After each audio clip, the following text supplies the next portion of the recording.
Hello everyone. This is just a quick video to show you a modification I made to my portable painter palette. This was suggested by viewer Mel B that I could change one of the things that bothered me about this palette in my last review on this. So thanks Mel, and I'm going to just kind of take you through real quick what I did and why. Okay, so this is the portable painter, which is a great little travel palette.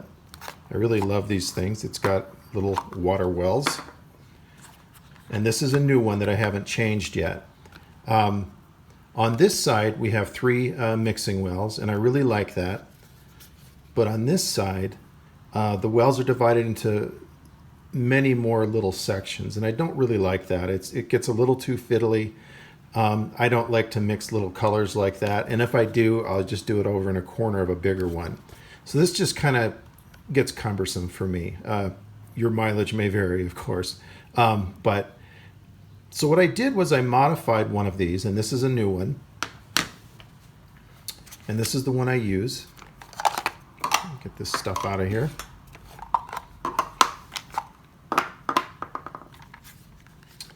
Now, as you can, I got my Winsor & Newton colors in here, just like crumbling. This is the side that comes with the three wells. And what I did was I modified the other side by cutting out these sections, or these dividers in these sections. And Mel B suggested using a Dremel tool, and that's what I had planned to do. But as I was charging up my Dremel, I thought I'd take a stab at it with one of these, a little Swiss Army knife. And it worked great. So this is what I used. And by the way, if you don't have a Swiss Army knife,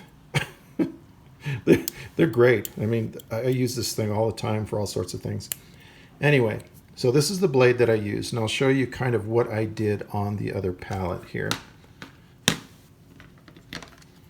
Okay, so we've got all these sections, and I wanted it to be three sections. So what I did was I used a hair dryer, and I heated up each section before I cut into it, maybe about 30 seconds or so, get the plastic nice and warm and soft. And then I went in, and I hope I can show you this. I went in and I made vertical cuts. What I did was I cut each of these little crosses out, and this cross beam right here out. So I would make little vertical cuts here, here, here, and then what I would do, because my blade is nice and sharp and flat, you can see it can get real flat with that palette, is I went in and I stuck it through and cut all these sections out, and I was able to basically pull a plus sign out of here. And I did that as well on this one, vertical cut here, vertical cut here. And remember, this is in soft plastic when it's been heated with a hairdryer. And I should also mention, obviously, if you're working with a sharp blade like this, be super careful. This is something for adults only, and adults who can do this without injuring themselves. But yeah, again, vertical cut here, went in from the side. You can see how that gets nice and flat. And slid it all the way across, cut all the way across and pulled that section out. Did the same thing on this one and cut it out flat from here. So what that ended up doing is leaving just very slight ridges in the three wells. And what you can do, I probably could have left it that way, but what I ended up doing was getting some fine sandpaper and kind of sanding those down. And I don't know, let me see if I can move this. You may be able to see just a little bit of the remnants, maybe right there. You can kind of see pretty well the remnants of those bars that kind of separated these areas before. So once I was done, I got some fine grit sandpaper and sanded down everything so it's nice and flat. And then I used this Novus scratch remover, and this may not be necessary, but I noticed that when I first did it, the sandpaper roughed it up enough to where I was getting more staining than I wanted. So I used this to buff it a little smoother, and it's Novus fine scratch remover. I got this off of Amazon. You can also use Brasso, and this is an old can of this. I think it looks different these days. But this also has about the same amount of grit in it that you can, you put it on a cloth and you rub it in and you just keep working it. It's almost like liquid fine sandpaper in a way, and you just keep wiping it in, rubbing it off, wiping it in, rubbing it off.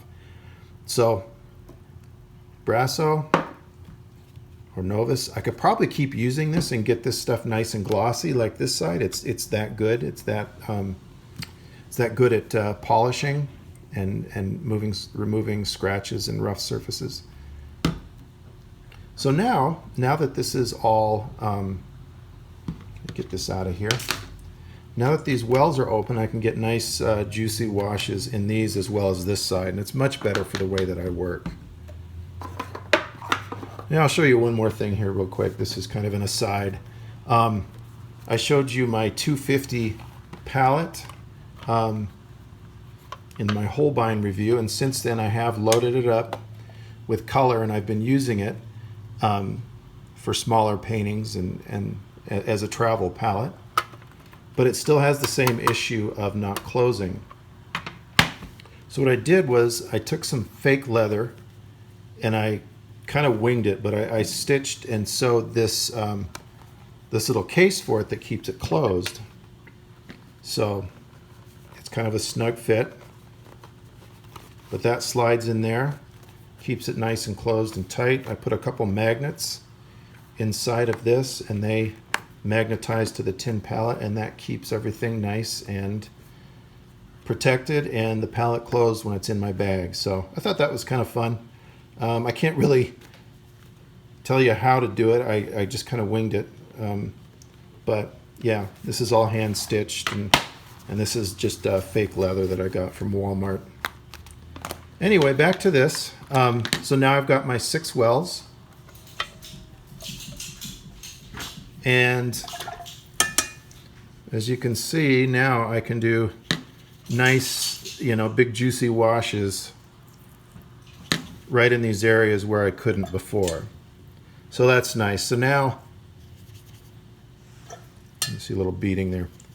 But yeah, so it's great now. I really like this thing a lot more. As another side note, Portable Painter sent out an email to people who own this and have registered. I don't know if it's a registration thing or anyway, to their mailing list, and asked people who are using this if they were interested in maybe a smaller size portable painter or maybe even a larger size portable painter. And so I think that's pretty cool. We may be getting another portable painter in another size coming at some point. So I'm on board. I'd buy another one if it was different enough and offered enough difference from this one. So anyway, that's it for today. I just wanted to show you quickly what I did to modify this this guy here. There'll be more videos coming soon. So everyone take care, and I will see you next time. Later.